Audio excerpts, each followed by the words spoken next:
শরীরটা একটু খারাপ, তা না হলে আমার এই খেতে একদমই ভালো লাগে না। আসলে অনেক উল্টো পাল্টা খাওয়া হয়ে গেছে তো, শরীর খারাপ হয়ে গেছে। আমি লাইট খাবো, লাইট। তো আর ভিডিও করে দেখাতে পারি না, এটা সম্ভবও না।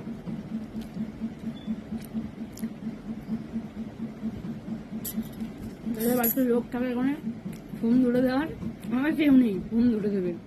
আর আমার মেয়ে বাড়ি থাকলেও ফোন ধরতে চায় না।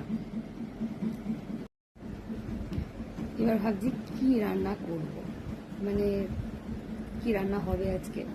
হ্যাঁ, মানে রিম স্কুলে তো ভাত খেয়ে যায় না, একদম পছন্দ করে না। ভাত খেয়ে যাবেন স্কুল থেকে এসেও, আগের দিন স্কুল থেকে এসেও খেয়েছে হচ্ছে ডিম দিয়ে ম্যাগি, সয়া সস ফস দিয়ে সব বানিয়ে দেওয়া হয়েছে ডিম দিয়ে। ওর জন্য একটু গ্যাসও হয়ে গেছিলো। আবার সন্ধ্যাবেলা চাউমিন হয়েছিল, চাউমিনটা আমি আর দিইনি, আমি খেয়ে নিয়েছি, ইচ্ছা করে দিইনি ওকে। আমি জানি যে ইয়ে খেয়েছে, ম্যাগি খেয়েছে, আবার চাউমিন খাবে, মানে এইসব জিনিসই খেতে ভালোবাসে ও, টোটালি ভাত ভালোবাসে না।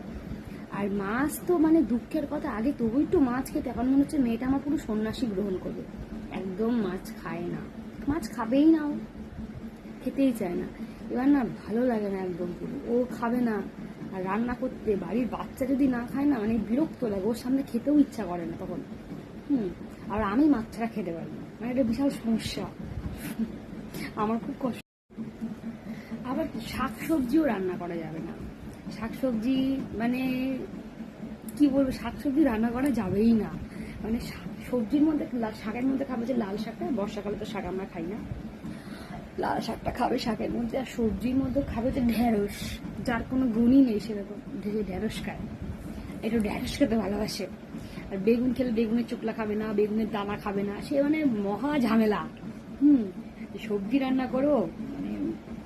আর একটু খেতে ভালোবাসে, হ্যাঁ কচু ঘেঁচি ওর খেতে ভালোবাসে, একটু কচু খেতে খুব ভালোবাসে ও।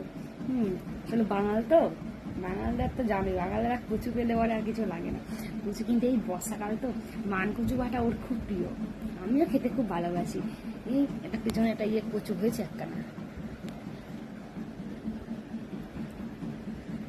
আর কচু আমি কিনেই খাই, যেখান সেখান থেকে তুলে আবার খাই না বলে বড়